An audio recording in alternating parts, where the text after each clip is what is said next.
কণ্ঠে পড়েন আলহামদুলিল্লাহ।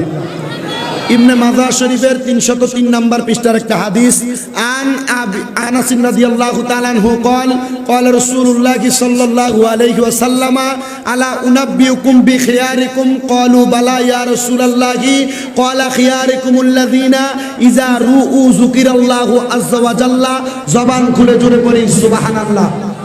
আমার রাসূল সাল্লাল্লাহু আলাইহি ওয়াসাল্লাম হাদিসে মুবারাকার মাধ্যমে এভাবে জানিয়ে দিচ্ছেন, সাহাবায়ে কেরামকে নবী প্রশ্ন করতেছেন, হে সাহাবায়ে কেরাম, আলা উনাব্বিউকুম বিখিয়ারিকুম, আমি নবী কি তোমাদেরকে উত্তম ব্যক্তি সম্পর্কে খবর দিব না?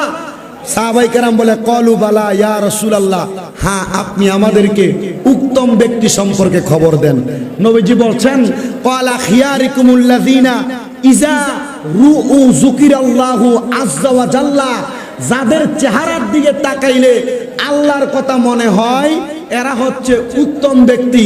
আপনাদের কাছে ছেড়ে দিলাম, আপনারা তো অনেক পীর মাশায়েখ দেখেছেন, কিন্তু বর্তমান দরবার শাহপুর দরবার শরীফের পীর সাহেব হুজুর কেবলা, আমাদের প্রাণপ্রিয় মুর্শিদ কেবলা গোলাপে যে কথা মনে হয় আমরা এই হাদিস মোতাবেক সেটাই বুঝতে পারি। মূলত কাউকাব মুর্শিদ কেবলার দিকে তাকাইলে আমাদের আল্লাহ এবং তার রাসূলের কথা মনে হয়। কথা বলেন ঠিক না বেঠে? এই জন্য ভাইয়েরা বাবারা, গাউসে পাক বড় পীর আব্দুল কাদের জিলানীর নিজস্ব লিখিত কিতাব আল ফায়জুর রহমানি ওয়াল ফায়জুর রাব্বানি, এই কিতাবের মধ্যে গাউসে পাকের 158টা বক্তব্য রয়েছে।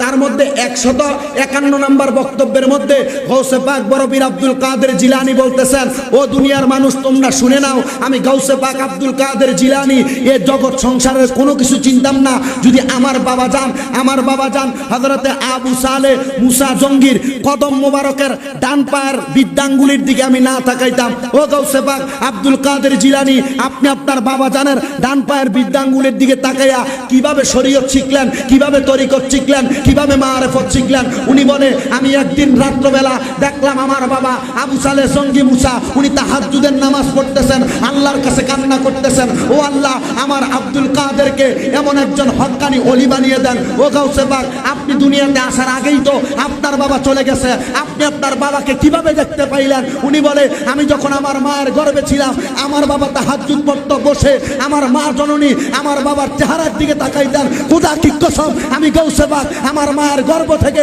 আমার বাবার ডান কদমের প্রথম বিদ্যাঙ্গুল দেখেছি, আর আমি লক্ষ্য করে দেখেছি আমার বাবার ডান পায়ের বিদ্যাঙ্গুলির দিকে তাকিয়ে দেখলাম এটার মধ্যে আলাদা একটা ওয়াহদানিয়তের পাওয়ার কাজ করতেছে, আর এই ওয়াহদানিয়তের পাওয়ার আমি গাউসে পাকের সিনার মধ্যে লেগেছে।